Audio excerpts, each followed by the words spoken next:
बिस्मिल्लाहिर्रहमानिर्रहीम। जी नाज़रीन, कैसे हैं आप लोग? अल्लाह पाक आपको तंदुरुस्ती से अता फरमाए।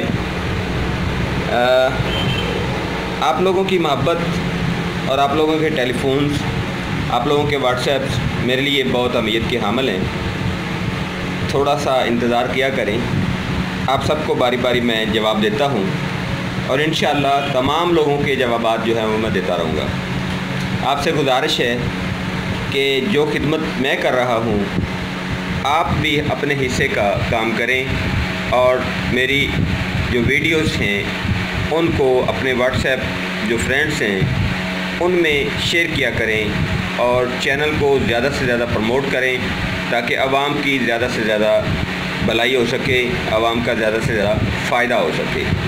देखिए, आप में से जितने भी लोगों ने मेरे से नुस्खा जात या इलाज मांगा है मैंने आप लोगों को दिया है और उसकी कोई कीमत मैं वसूल नहीं कर रहा। इस तरह से खिदमत के लिए मुझे आप लोगों के साथ की ज़रूरत है। तो बराए मेहरबानी वीडियोस को जितना आप शेयर करेंगे उतना ही अवामुन नास का फ़ायदा होगा। तो आज की जो वीडियो है ये मैडम नीलम हैं, ये हैं जनाब सूडान से और इनकी उम्र है 30 साल। इन्होंने मुझे लिखा है कि हकीम साहब, आपके जो इखलाक है उसके हम मोतरफ़ हैं, वो हमें अच्छा लगा है और आपके बात करने का जो अंदाज़ और समझाने का अंदाज़ है वो बहुत ही बेहतरीन है। जी मैडम, मैं आपका शुक्रगुज़ार हूँ, आपने ये इतने अल्फाज मेरे लिए लिखे।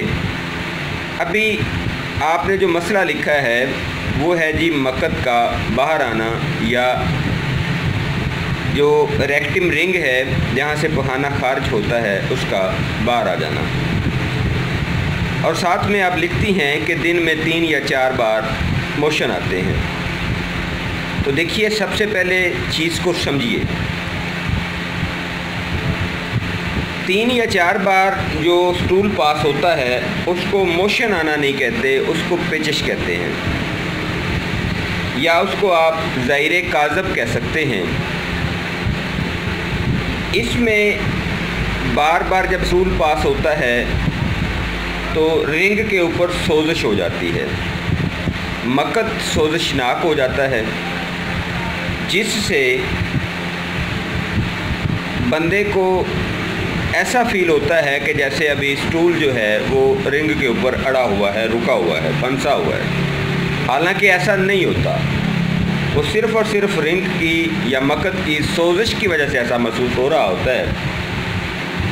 तो मोहतरमा लिखती हैं कि मैं कोई 6 माह से इसकी ट्रीटमेंट करवा रही हूँ, मुख्तलिफ़ क्रीमें, ट्यूब्स या जेल की शेप में मटीरियल भी यूज़ कर रही हूँ और खाने के लिए मेडिसिन, एलोपैथी मेडिसिन भी यूज़ कर रही हूँ, जिसकी वजह से मेरी तकलीफ़ जो है वो वक्ती तौर पर दूर हो जाती है। लेकिन जैसे ही मेडिसिन साइड पे करती हूँ तो वो तकलीफ़ दोबारा शुरू हो जाती है।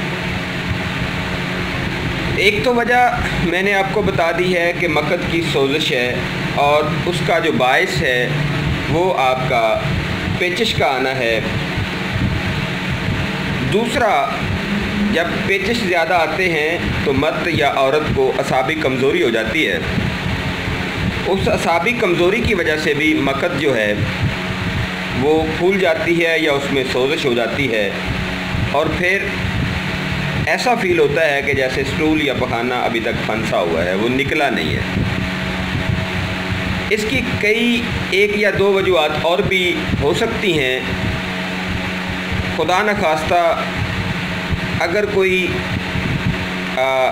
इसमें गलत एक्टिविटी करे तो उससे भी ये मसला हो सकता है। इशारतन बात मैंने की है, अगर आपको सिर्फ लूज़ मोशन की वजह से ये मसला दरपेश है तो उसकी जो दवाई है और इसका जो मुकम्मल इलाज है वो मैं आपको बता रहा हूँ। अगर इसके अलावा कोई एक्टिविटी है तो काइंडली मेहरबानी करके उसको छोड़ दें।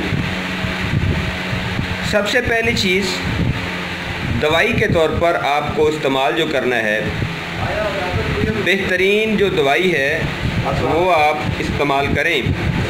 इसमें पुदीना जो है खुश्क लेना है आपने, पत्तियों वाला, और मस्तगी रूमी یہ آپ نے اچھے والی لینی ہے۔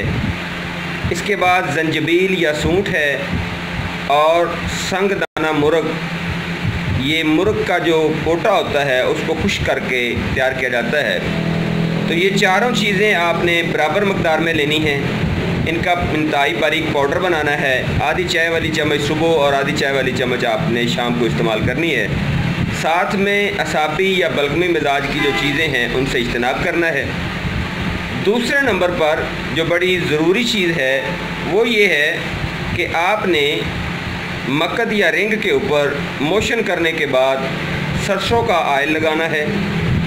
جتنی بار بھی آپ موشن کریں سرسوں کا آئل استعمال کریں، یہ بیرونی طور پر آپ نے استعمال کرنا ہے۔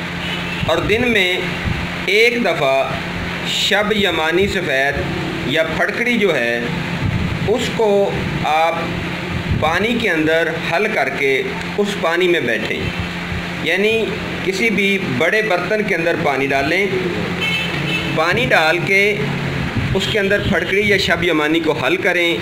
حل کرنے کے بعد اس کے اندر کم از کم 10 منٹ جو ہے وہ آپ نے دن میں 2 بار بیٹھنا ہے، تو انشاءاللہ آپ کا جو مقد باہر آنے کا مسئلہ ہے اور اس کی جو سویلنگ ہے وہ ٹھیک ہو جائے گی۔ یہ زیادہ سے زیادہ 10 دن تک آپ استعمال کریں گے تو آپ کا انشاءاللہ مسئلہ حل ہو جائے گا۔ اگر آپ کو کوئی اور پرابلم اس کے بعد بھی ہو تو آپ سوال کر سکتی ہیں، آپ لکھ سکتی ہیں، آپ پوچھ سکتی ہیں۔